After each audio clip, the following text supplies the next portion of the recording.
गोष्टी समोर येताना पाहायला मिळतात. आता पुजारी कुठेतरी पेटल्या आहेत अशी माहिती समोर येते आणि आपल्या पक्षाशी संबंधित काही लोक त्यामध्ये असे देखील एक सगळं माहिती समोर येताना पाहायला मिळते.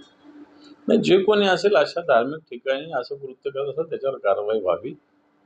त्याच्यात मला असं वाटतं राजकीय विचार, सामाजिक विचार महत्त्वाचे नाही, तर कृत्य महत्त्वाचं आहे.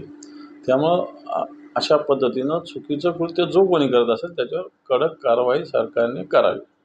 त्याच्याविषयी काही कोणाची हरकत असायचं कारण नाही. परंतु सर खरंच ते पक्षाशी संबंधित लोक आहेत का? माहीत नाही, मला माहिती नाही. मी माहिती घेतो, पण असेल तर तरी त्याच्यावर कारवाई करावी असं आमचं स्पष्ट मत. मंगेशकर हॉस्पिटल प्रकरणामध्ये आता 26 कोटी थकवल्याची बाब एक समोर येते. त्यांना महापालिकेनं नोटीस देखील दिलेली आहे. शिवाय त्यांच्या संदर्भातला अहवाल देखील अजून प्रलंबित आहे. मग तर आता जागा होणं रुटीनमध्ये महानगरपालिका झोपलेली होती का हा एक प्रश्न आहे. खरं तर हॉस्पिटल ज्या पद्धतीनं खाजगी हॉस्पिटल्स वागतात हे या प्रकरणामुळे समोर आलं एवढंच. बाकी या बाबी दररोज सर्रास आपल्या महाराष्ट्रात घडत असतात. ही मोठी मोठी हॉस्पिटलं सरकारच्या सगळ्या सवलती घेतात, जागा घेतात, पाणी स्वस्तात घेतात, लाईट स्वस्तात घेतात, प्रॉपर्टी टॅक्समध्ये सवलत घेतात आणि रुग्णांना भरमसाठ बिलं आकारतात. यांच्याकडे माणुसकी नावाचा प्रकारच नाही. आणि म्हणून अशा हॉस्पिटलवर पूर्ण निगराणी असण्याची आवश्यकता आहे.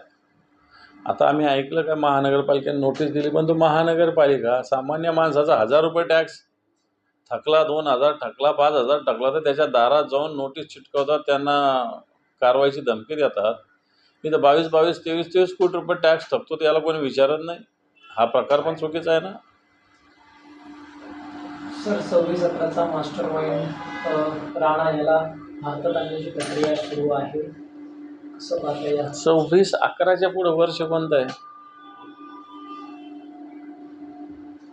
आहे का लक्षात?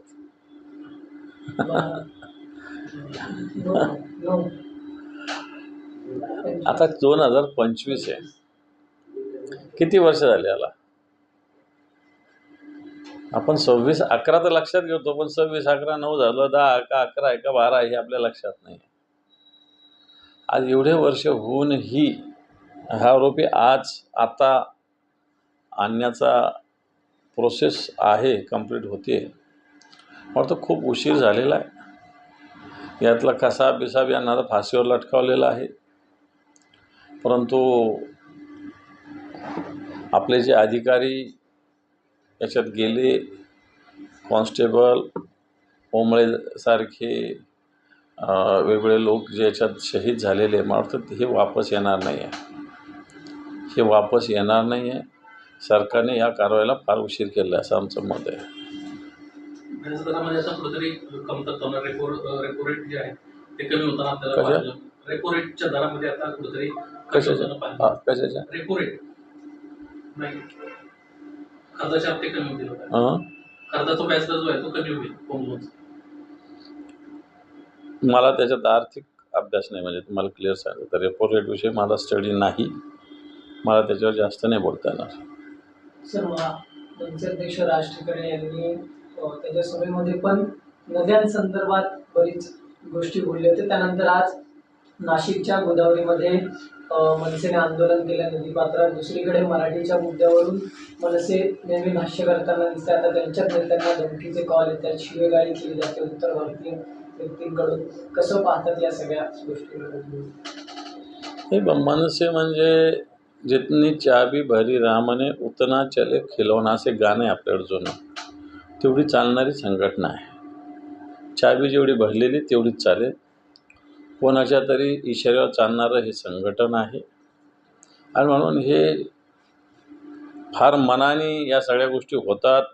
शोबाजीने एखाद्या बँकेत जाऊन एखाद्याच्या कानाखाली मारले तर लगेच मराठीचा प्रसार होईल अशातला काही भाग नाही.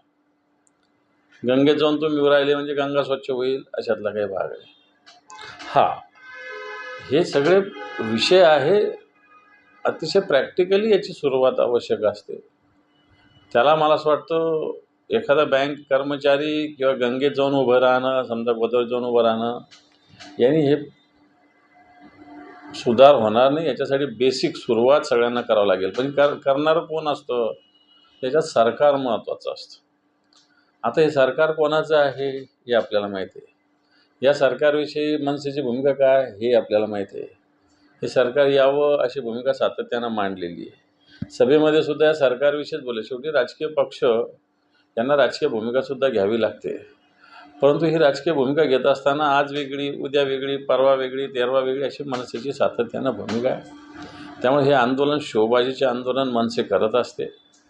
2-4 दिवस त्याचं मीडियामध्ये येतं, पेपरला येतं, टी व्हीवर येतं. त्याच्यावरती या आंदोलनाचं कोणतंही महत्त्व नाही असं मला तरी वाटतं. सगळीकडे गॅस सिलेंडरचे दर 50 रुपयांनी वाढले आणि त्यानंतर आजपासून मी परवाच याच्याविषयी बोललो की अंधभक्तांनो, आता तुम्ही औरंगजेबाची कबर अन्य काय काय विषय काढत बसा. दंगली, धोपे हे सगळे विषय काढायचे आणि या मूळ विषयाकडे बगल द्यायची. आज 50 रुपये वाढणं एका सिलेंडरमध्ये मोठं सर्वसामान्य माणसाला न परवडणार आहे. जर जागतिक स्तरावर अशा पद्धतीनं दर त्याचे वाढले असतील तर त्यांनी दर वाढले तर क्रूड ऑइलचे दर कमी झालेले आहेत. सरकारने ते कमी केले का? डिझेल आणि पेट्रोलचे दर कमी केले का? तर नाही केलेले. सरकारने केलेले नाही. खरं तर क्रूड ऑइलचे दर कमी झालेले असल्यामुळं सरकारने पेट्रोल डिझेलवरचे दरसुद्धा कमी करायला पाहिजे होतं. परंतु सरकारने एकीकडे ते कमी न करता गॅसचे आणि CNGचे दर वाढवलेले सर्वसामान्य माणसाला धक्का देणारे ना अतिशय अडचणीचं महागाईला सामोरं जाणारा हा प्रकार आहे.